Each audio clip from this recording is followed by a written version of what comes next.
Good morning mga kabakyard. Magandang umaga sa inyong lahat. Sa aking mga followers. Papakain tayo ng ating mga alagang sisiw. Ito pala yung mga mga bagong papisa ko, mga kabakyard. Akala ko nung una kabakyard, may kwento lang ako. Nung una talaga wala akong kahilig-hilig sa mga manok. Akala ko nga rin dati madali lang mag-alaga ng mga manok, pati sisiw. Ngayon nasa mundo na ako ng magmamanok, doon ko na naisip na mahirap pala mag-alaga ng mga manok kasi kailangan bigyan mo sila ng oras at panahon. Hindi kasi basta yung hahagisan mo lang pala ng pagkain tapos na. Akala ko kasi noon mga kabakyard, napakadali kasi pwede mong hagisan. Ngayon nung nandito na ako sa mundo ng magmamanok, mahirap pala.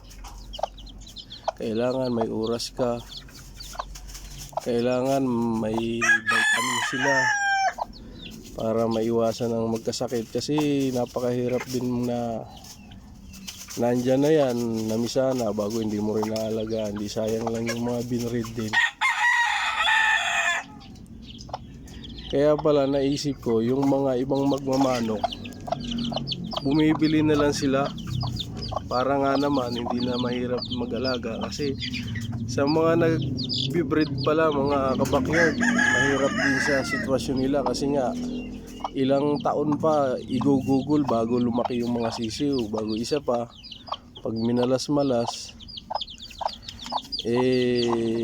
at madapuan ng sakit, mababaliwala, magbaba-back to zero ka na naman.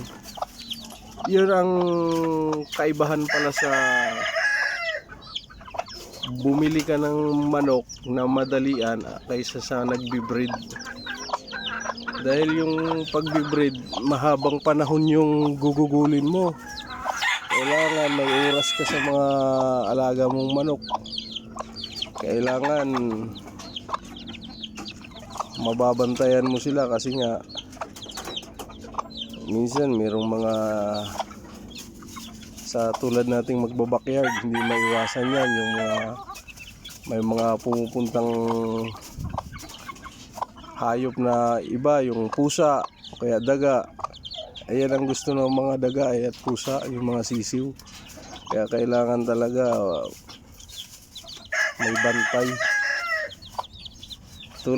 Tulad ko sa isang kagaya kong nasa backyard lang. Ito lang yung paraan ko mga kabakyard. Ito yung ginawa ko na para hindi mapasukan ng ibang mga hayop at hindi mapahamak ng mga sisiw natin. Ito yung paraan na ginagawa ko. Dito ako nagpapalaki ng mga sisiw ko. Ito. Ngayon, pagdating nila ng 2 months old, nililipat ko na sila doon mga kabakyard. Ito na sila nililipat mga kabakyard. Ito yung mga to, yung mga golden ko na doon din galing. Ngayon, naging 2 months na sila, dito ko na nilipat. Bago pagdating ng 4 months to 5 months, ali ko na sila mga kabakyard. Ito, lahat ng mga alaga kong manok dito mga kabakyard, doon sila nanggaling sa net na yan. Yan lang yung mga paraan ko mga kabakyard. Hanggang dito na lang mga kabakyard. Maraming salamat sa sa panonood. Sana may mga mag-subscribe pa. At malaking utang na loob ko po sa inyo yan. Maraming salamat po.